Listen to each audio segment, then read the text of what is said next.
Bismillahirrahmanirrahim. Bienvenue dans cet épisode des cours de la finance islamique. Aujourd'hui, nous explorons l'écosystème de la finance participative au Maroc en compagnie de M. Saïd Amabidir, le président de l'Association marocaine de la finance participative. Au cours de cet épisode, nous discuterons des réalisations, des défis et des perspectives d'avenir de la finance participative au Maroc.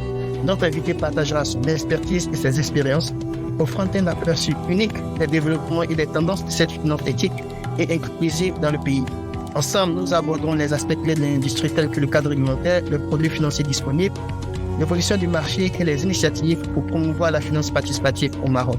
Rejoignez-nous pour cette conversation passionnante qui vous permettra de mieux comprendre le paysage de la finance participative marocaine et son rôle dans la promotion d'un système financier juste et durable. Bonjour, M. Saïd Amardi. Bonjour, M. Sori. Merci pour l'invitation. Donc je me présente rapidement. Je suis Saïd Amardi, président de l'Association marocaine de la finance participative au Royaume du Maroc. Je serai ravi d'échanger avec vous tout au long de cet épisode l'ensemble des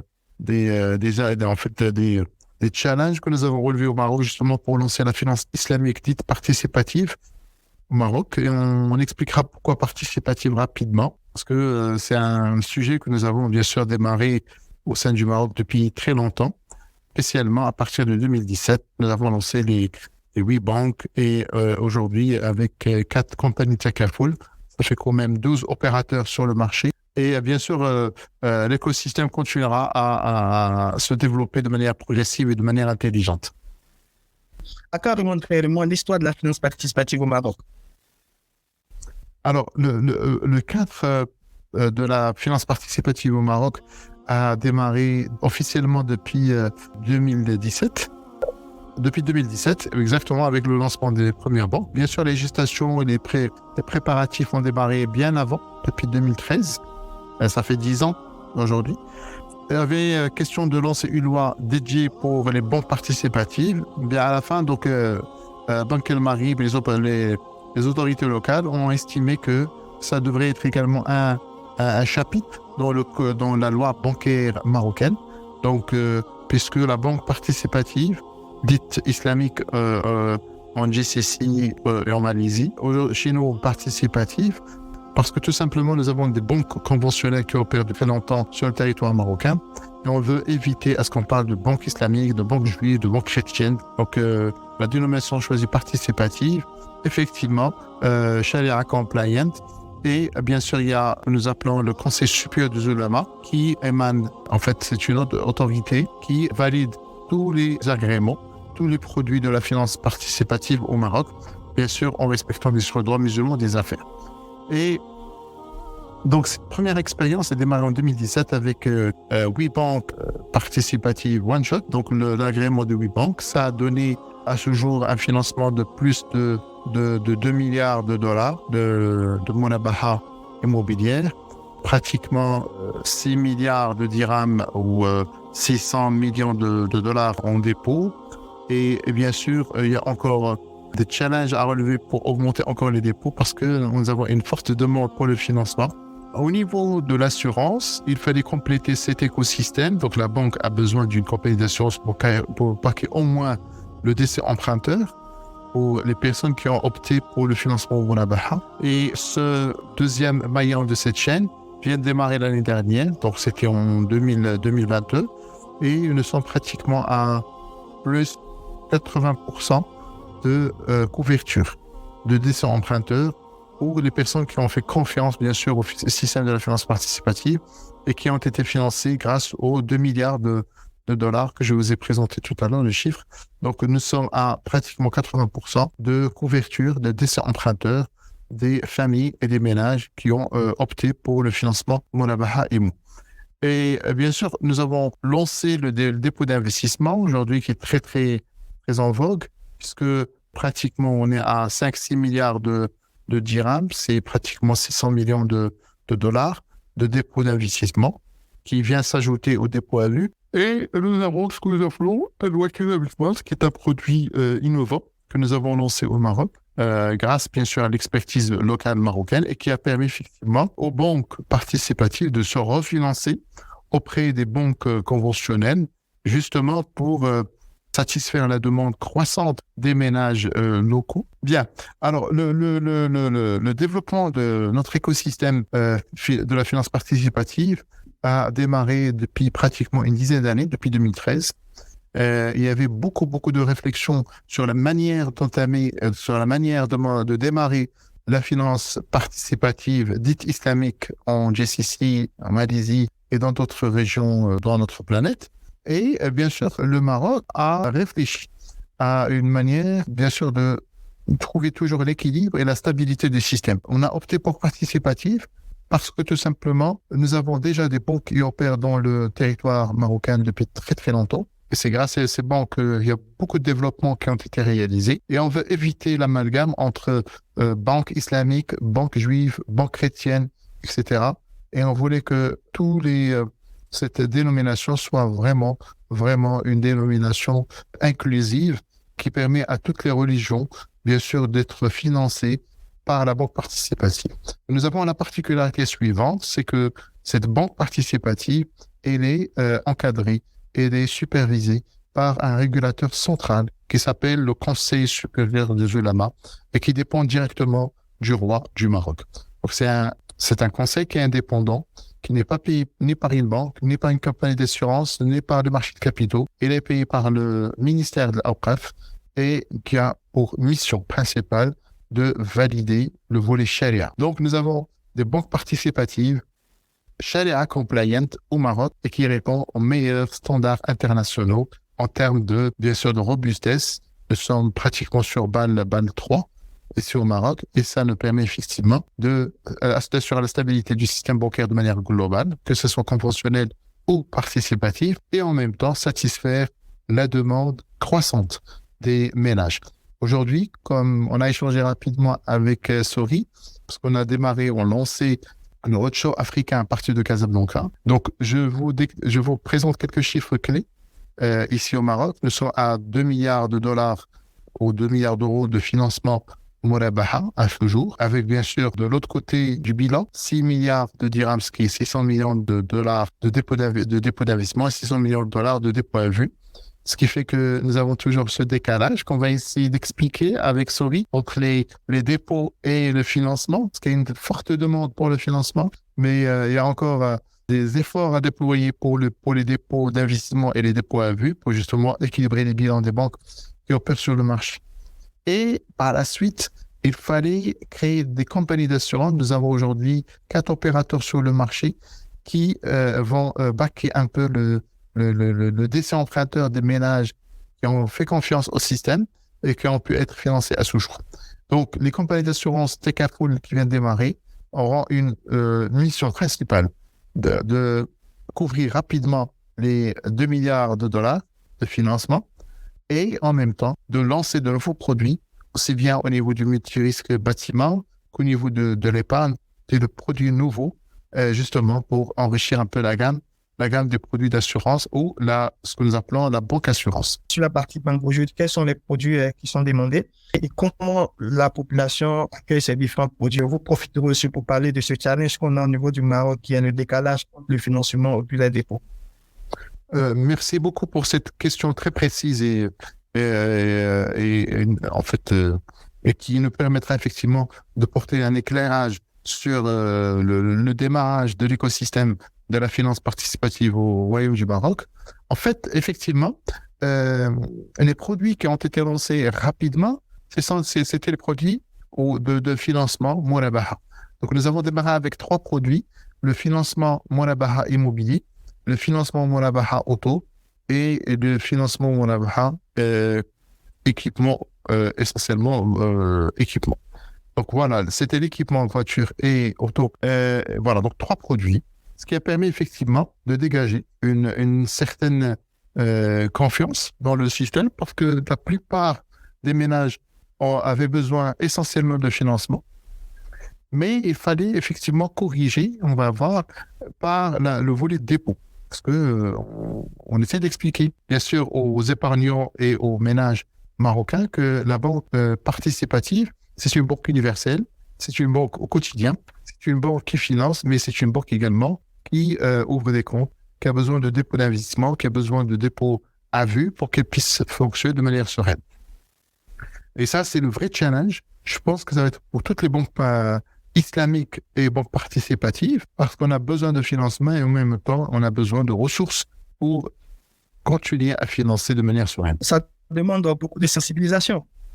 Absolument. L'awareness, la sensibilisation, la démystification et essentiellement d'offrir, bien sûr, de nouveaux produits aux ménages, notamment le dépôt d'investissement, avec une rentabilité intéressante. Aujourd'hui, nous offrons les dépôts d'investissement sur 3 mois, sur 6 mois, sur 1 an, sur 2 ans, et offrir également d'autres produits pour le volet entreprise, lancer des produits pour l'entreprise, notamment, bien sûr, tout ce qui est financement, les 3 types de Murabaha, plus ce que nous appelons As-Salam, qui est un produit nouveau, qui vient d'être lancé au Maroc et qui permet effectivement de financer le besoin de fonds de roulement des entreprises.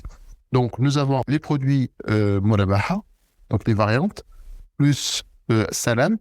Nous avons lancé les dépôts d'investissement, tout ce qui est épargne, et la Wakala Investissement, qui est un produit qui ressemble au dépôt d'investissement, mais bien sûr avec un rendement intéressant. Ça nous a permis effectivement de l'utiliser même pour la banque, pour son propre compte, pour qu'elle puisse se financer auprès du marché de manière sereine. Et donc, justement, pour qu'elle puisse financer les 2 milliards de dollars, il fallait avoir un mécanisme de financement sur le marché. Sinon, on sera baqué à 6 milliards plus à 12 milliards, parce que les dépôts et les investissements ne pouvaient pas aller trop loin en termes de financement. C'est grâce à cette technique qui est la Wakala Investissement, ce qui nous a permis effectivement de continuer à financer le marché de manière sereine. Et donc, la demande, elle est là.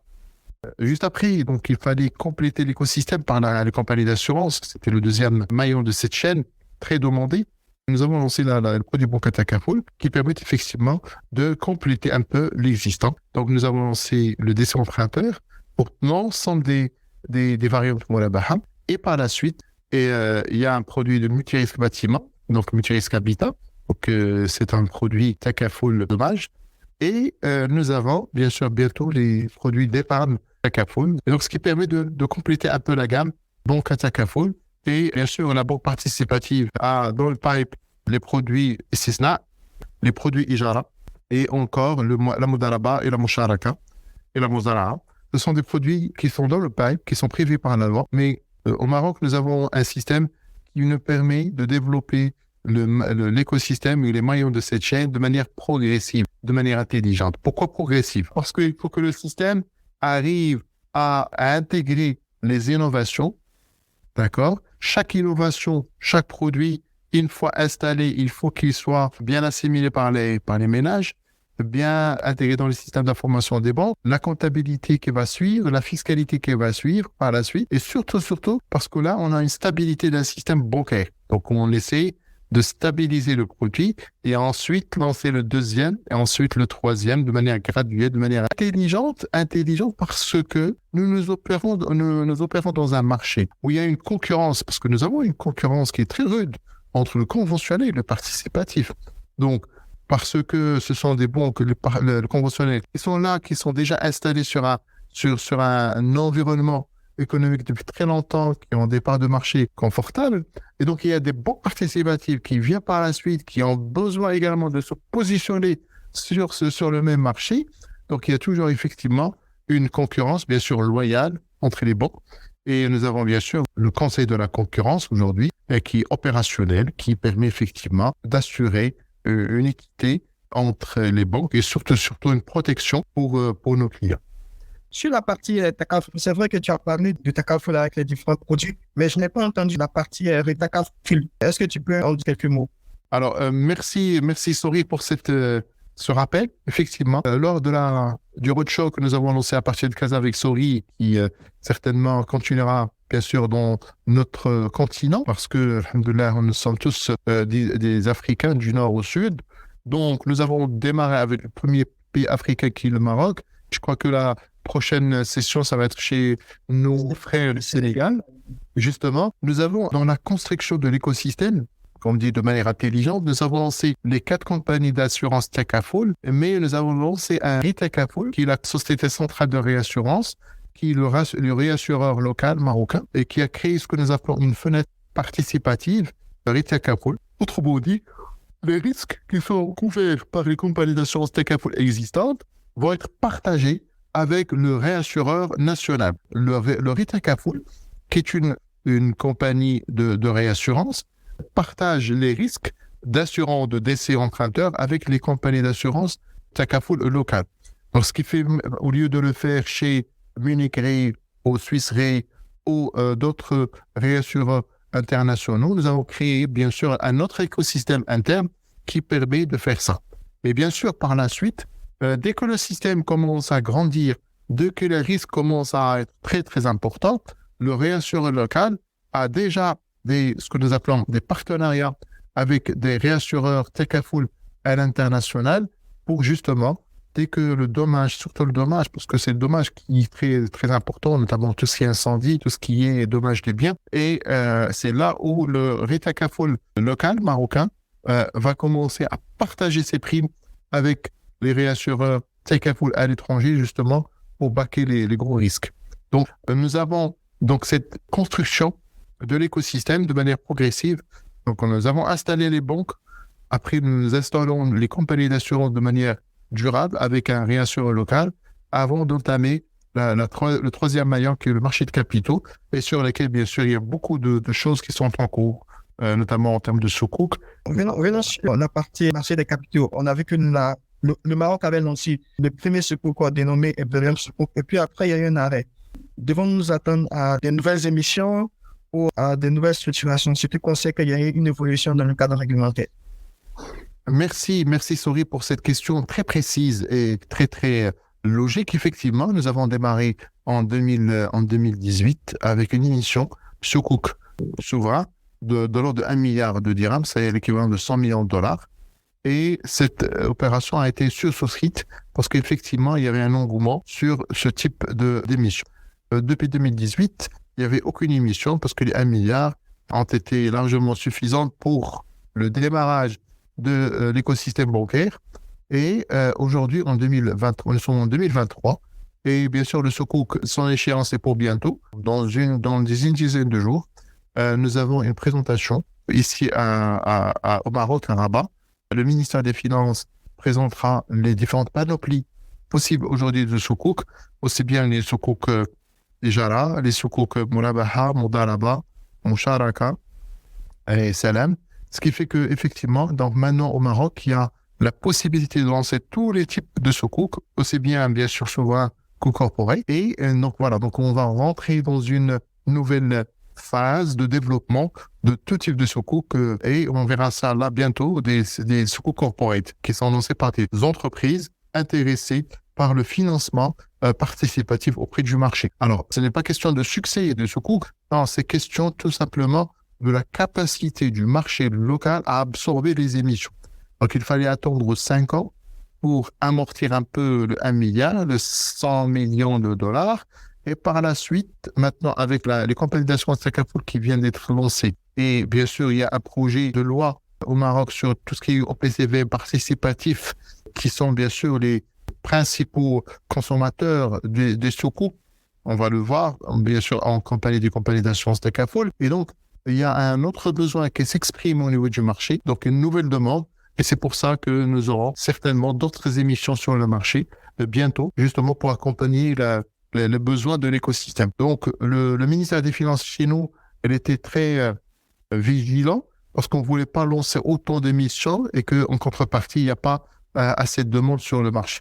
Maintenant, il y a un dosage qu'il faut toujours garder à l'esprit, c'est qu'une émission, il doit être absorbée et ça devrait être également une certaine demande qui s'exprime sur le marché pour qu'on puisse lancer soit des sukuk souverains, soit des sukuk corporate. Donc, nous rentrons dans une nouvelle phase. Nous attendons le mois de juin parce que Mme Zahayat a parlé d'une refonte de la loi qui a été finalisée par Chevet et qu'on lancera bientôt les fonds participatifs. On lancera également ce que nous appelons les ETF participatifs. Les ETF, c'est Exchange Traded Fund. En fait, ça va être des OPCVM et qui seront cette fois-ci cotés en bourse et qui permet effectivement de créer une liquidité très intéressante, aussi bien pour les fonds, les OPCVM conventionnels que les OPCVM participatifs qui sera lancé pour bientôt. Et je ne vous cache pas qu'il y a un engouement pour ce type de produit participatif. Il y a une forte demande, un attentisme du marché pour qu'on puisse avoir la première génération de fonds participatifs au Maroc. Alors, qui dit fonds participatif dit besoin d'un univers d'investissement Sharia compliant. Tu as assisté avec nous à la présentation du directeur général de la Bourse de Casablanca et la manière comment il voit le développement de la finance participative au Maroc et même à un certain moment de considérer la finance participative comme la finance qui doit être mise en place de manière graduelle, intelligente et que la finance conventionnelle, c'est elle qui doit en quelque sorte par la suite venir chercher à se positionner.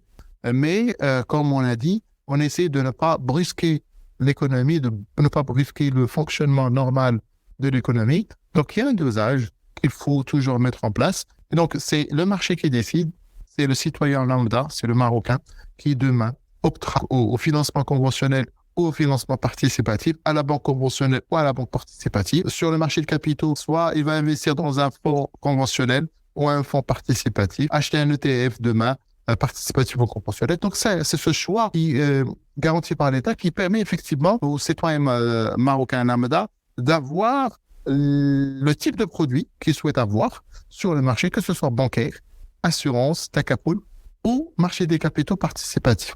Bien sûr, comme on l'a dit tout à l'heure, tous les produits, tous les agréments sont validés en amont par le Conseil supérieur des oulémas, qui est une entité centrale qui dépend directement du roi et qui n'est payée ni par une banque, ni par une compagnie d'assurance tacapoul, ni par le marché de capitaux. C'est très important pour le dire et le redire parce que c'est le socle de développement de la finance participative, de l'écosystème de la finance participative au Maroc.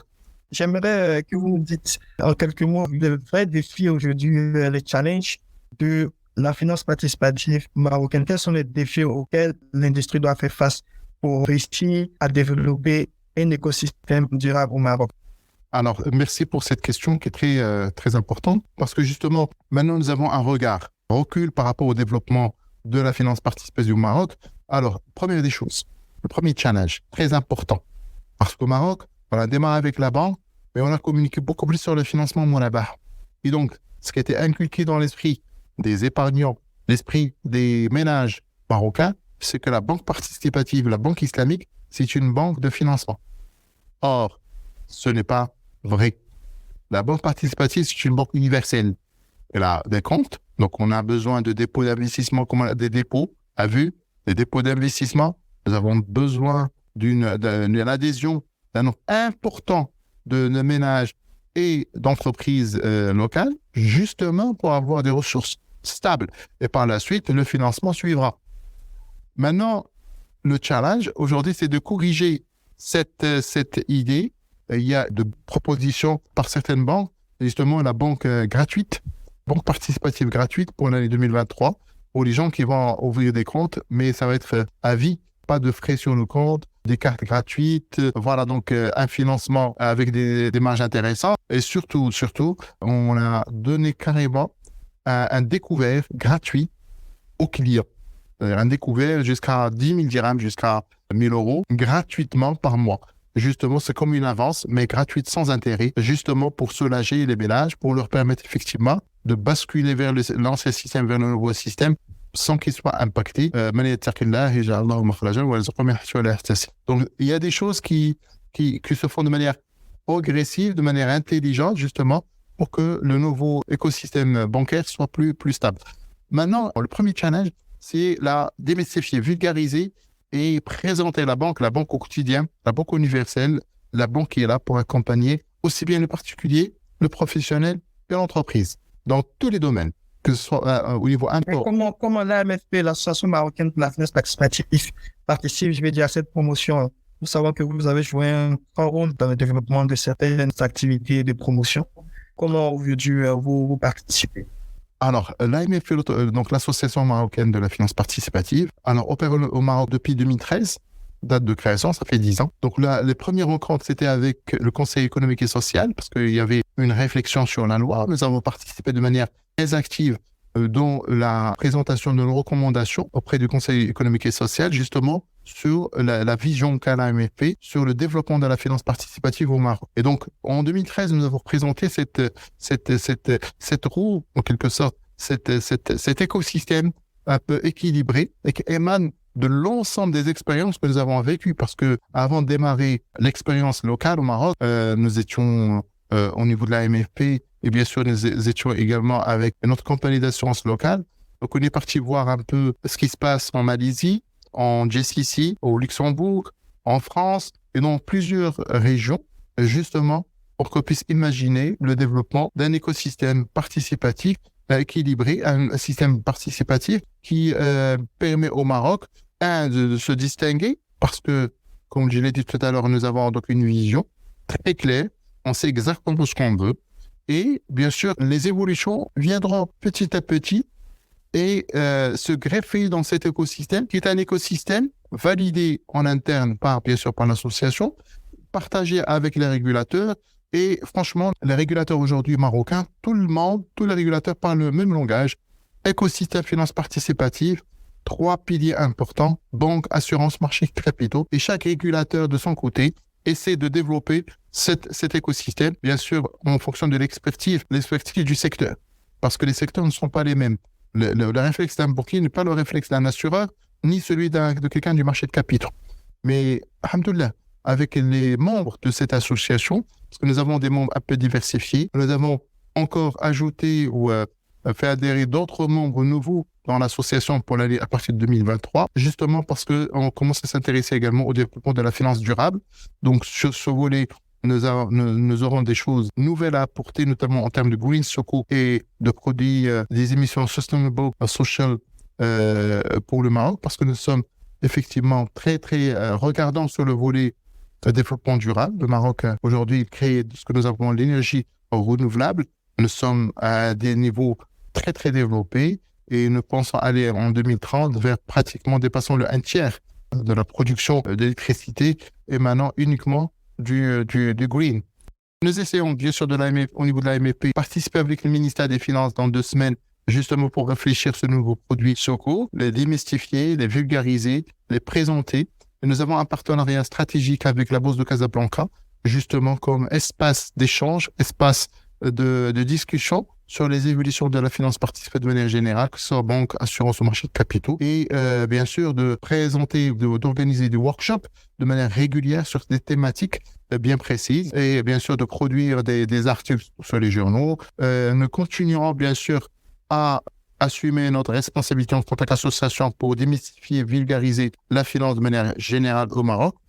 Alhamdoulilah, aujourd'hui, les banques participatives commencent à avoir une taille raisonnable. D'ailleurs, avec Sourire, nous avons pu rencontrer quelques banques locales au Maroc et même nos événements sponsorisés par certaines banques. Donc, il y a cette ouverture d'esprit, il y a cette volonté justement pour qu'on puisse réfléchir ensemble sur l'écosystème africain. Et bien sûr, tout se passera de manière progressive, de manière intelligente, parce que chaque pays doit asseoir les bonnes bases, avoir sa réglementation, développer ses banques, ses compagnies d'assurance et son marché de capitaux, le stabiliser.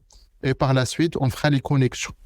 Parce que grâce à la digitalisation aujourd'hui, grâce à Internet, aujourd'hui, les possibilités de connecter des bourses régionales avec la Bourse de Casablanca ou du Johannesburg demain ou de Nigeria, c'est des choses qu'on peut bien sûr mettre en place parce qu'il y a des choses qui ont été faites jusqu'à maintenant, parce qu'il y a un sujet qui est en cours.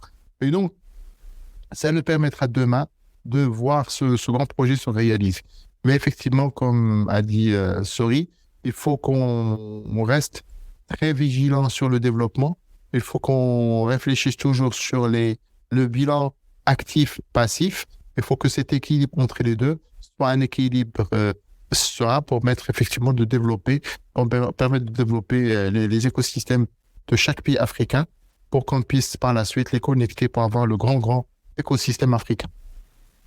Surtout avec des projets comme celui de la mise en place de l'interconnexion entre les différents marchés financiers. Puis aussi, on a aussi la Z4 qui est fonctionnelle sur le marché de libre-échange entre les différents pays. Ce sont des initiatives qui peuvent avoir un fort impact sur l'écosystème de la finance islamique participative au niveau du pays. Maintenant, au niveau du Maroc, on sait déjà que les banques sont bien installées en Afrique subsaharienne. Et aujourd'hui, ces banques aussi ont des filiales islamiques. Comment on peut voir l'avenir de la finance islamique en termes de collaboration entre le Maroc et l'Afrique subsaharienne? Pourrait-on voir dans l'avenir des banques participatives marocaines venir aussi au niveau de l'Afrique subsaharienne et créer plus de valeur pour le bien-être de la population? Absolument, vous avez complètement raison, bien vu. Effectivement, l'installation de certaines banques conventionnelles dans nos pays frères africains a permis effectivement de créer ce que nous avons vu. Nos frères africains aujourd'hui ont des comptes chez Tijari Wafa Bank, chez BOA, chez Shabia Bank, ce qui fait que donc déjà nos banques conventionnelles sont installées et bien sûr cette activité est profitable aussi bien pour la banque que pour la population de chaque pays. Donc première étape réussie. La deuxième étape, effectivement, ces banques qui sont déjà installées ont des filiales participatives au Maroc. Donc l'idée, effectivement, comme on l'a dit de manière progressive, donc on est en train de les installer au Maroc de manière sereine. La deuxième étape sera effectivement, d'ailleurs, il y a un des patrons d'une banque participative de Tijari d'ailleurs, qui l'a mentionné, il a dit effectivement, j'aimerais bien par la suite, une fois installé localement, donc lancer la première banque participative, Banque Safa, en Afrique.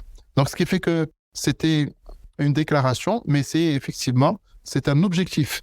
Donc justement, pour diversifier un peu les offres en Afrique et permettre bien sûr aux citoyens frères africains que nous sommes d'opter aussi bien pour le participatif islamique ou le conventionnel. Donc ça va être la même logique, les mêmes offres au Maroc, mais bien sûr packagées en fonction de la réglementation de chaque pays d'accueil. Je pense qu'il y a beaucoup de choses à dire sur la question, mais comme l'émission est en train d'aller à sa fin, j'aimerais prendre quelques mots de fin à votre niveau. Quelles sont vos perspectives pour l'avenir sur le développement de la finance participative au Maroc et en Afrique? Écoutez, mon impression, c'est que c'est un domaine qui répond à nos convictions. C'est un domaine nouveau qui nous permettra de se différencier par rapport à l'existant. La finance participative islamique au Maroc et dans l'ensemble des pays frères africains permettra effectivement de donner la chance aux citoyens d'avoir la possibilité de choisir entre deux produits conventionnels et participatifs ou islamiques. Première des choses.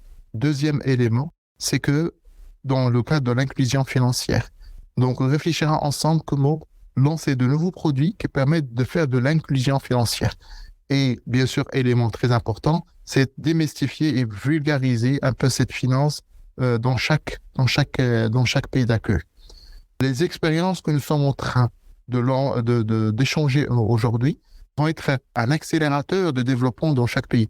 On n'est pas obligé, par exemple, au Côte d'Ivoire, ou demain au Sénégal, ou après au Kenya, de démarrer des réflexions sur comment on va lancer la finance islamique dite participative au Maroc.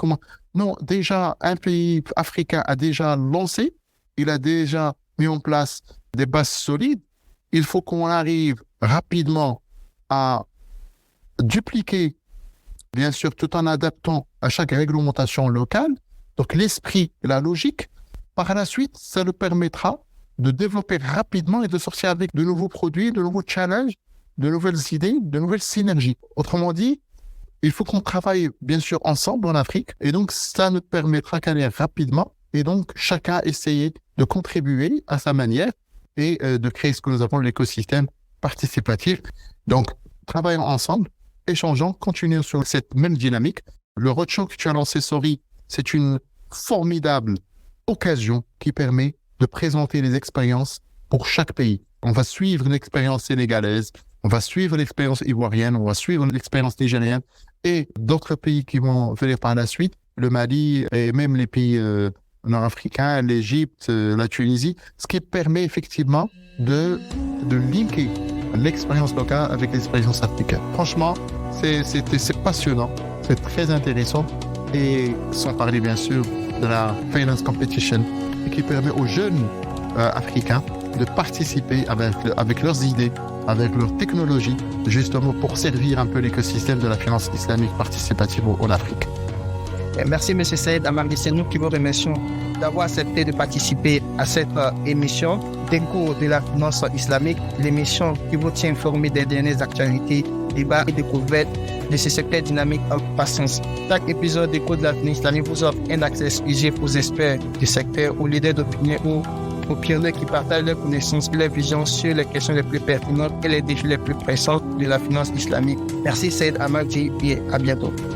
À bientôt. Merci.